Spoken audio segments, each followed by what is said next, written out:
This, the performance version of the Model 3, to drive from here where we are at the moment in an underground car park in Copenhagen to Oslo, and we're going on an electric ferry to get across the sea. It's a very exciting day. Another Model 3. I just think they look better. I mean, I've been driving a Teslę Model S, as many viewers will know, for the last 4 years. I love it, and I didn't think I'd ever find anything I'd love more, but I'm sitting in it now. I definitely love this more already, and I've driven it all of 3 kilometers. Whatever they did with the Model S, they've refined and they've got it right, and it just looks like a better car. It's more compact, it's tighter, it doesn't feel as cumbersome. We've just had to drive out of the narrowest Danish car park exit. I couldn't believe this car would fit through it. It was quite nerve-wracking, and I seriously don't think a Model S would fit there. I don't think it would get through. I know exactly how far I've got, how fast I'm going. There's the sat-nav. It just seems very intuitive already. It's really nice, and I will just now briefly give the throttle a little blip. You may notice some. Oh, yeah, so it can go quite fast.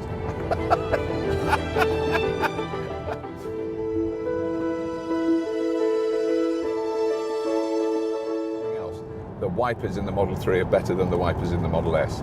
Ooh, lovely wiping action.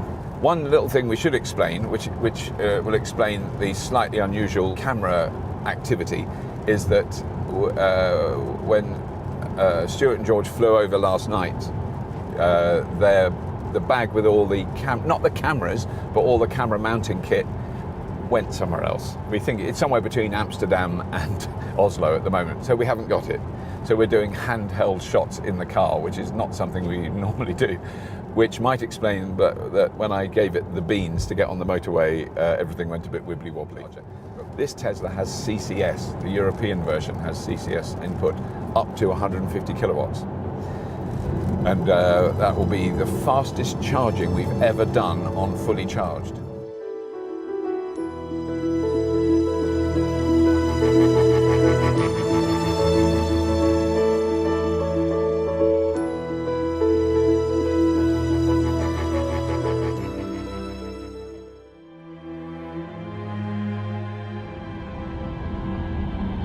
The handling, the feel of it on the road is phenomenally secure. I mean, Johnny has driven this car a little bit, and he was blown away by it.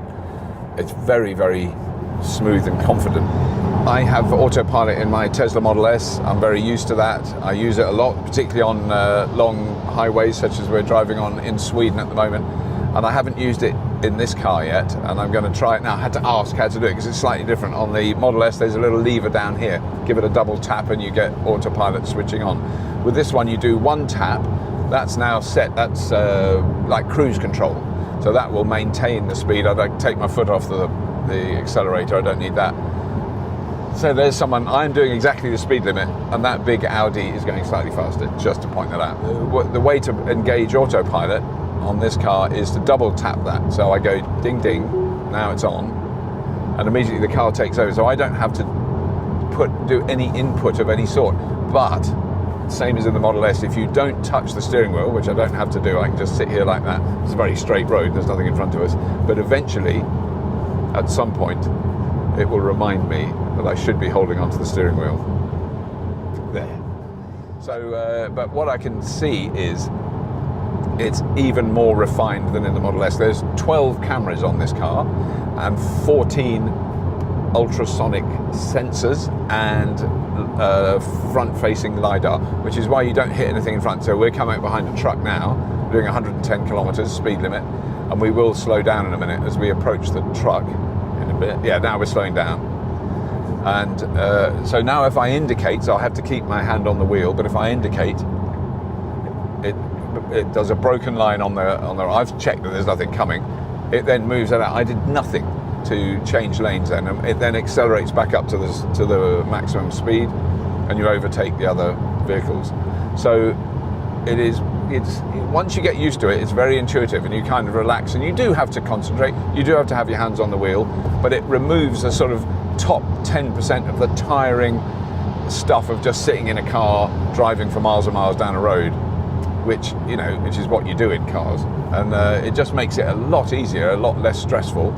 You don't have to kind of, it will never run into the vehicle in front. It keeps you at a good safe distance behind it, maintains exactly that speed, so your foot isn't having to do anything. If you touch the brakes, instantly it's off and you've got control again. So it's not like you can't get it back.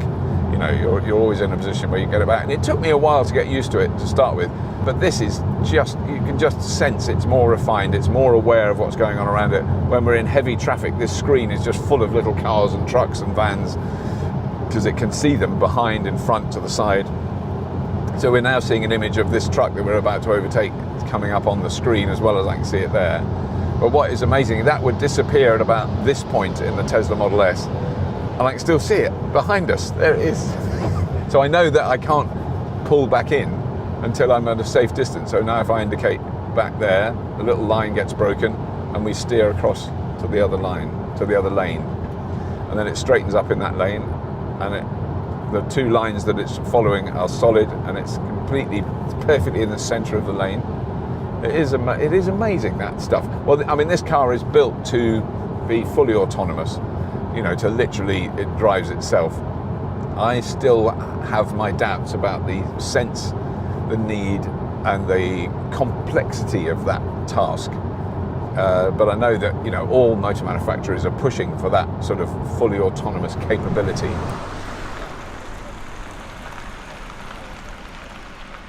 So we're about 100 kilometers from the Norwegian border in Sweden, and we've just stopped at these brand new, just installed Ionity chargers. This is a CCS charger charging the Model 3. So this is the last charge we have before we go to Oslo. So we're not far now. We've done the bulk of the journey.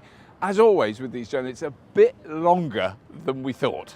It's taken a bit longer, but we're getting there, and it's all really good.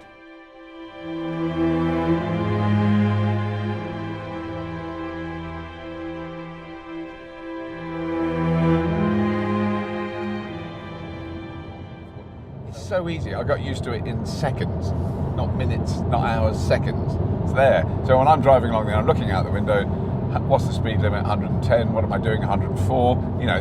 It's like really easy. I'm not distracted. I'm not wandering about the road. It's very, very easy to see. The sat nav super clear. I've now finally got through when we were stopping and charging, had a look at the menu, so I now know how many watt hours a kilometre we're using.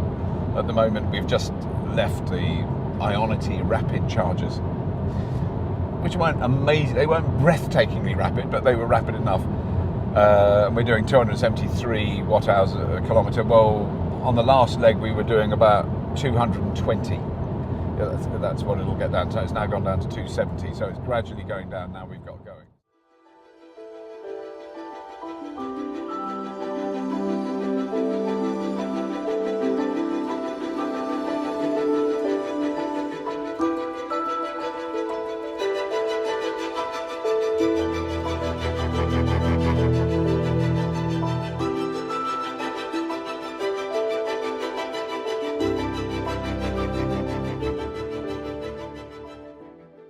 So this particular model has two settings. It has chill, which is the one I like, or sport. I'm actually going to put it on chill now. Sport means it really has a lot of acceleration when you put your foot down. It is extraordinary. But what I'm noticing is at the point where we had 299 kilometers of range left in the battery, as it's reading here, we had 100 kilometers left in the journey.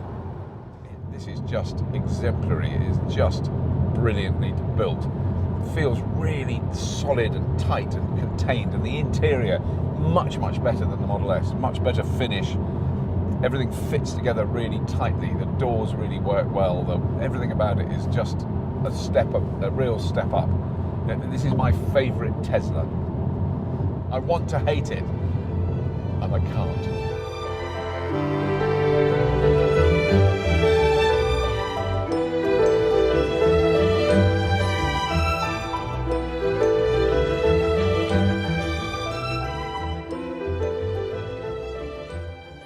And that's it. I can't say any more. As always, if you have been, thank you for watching.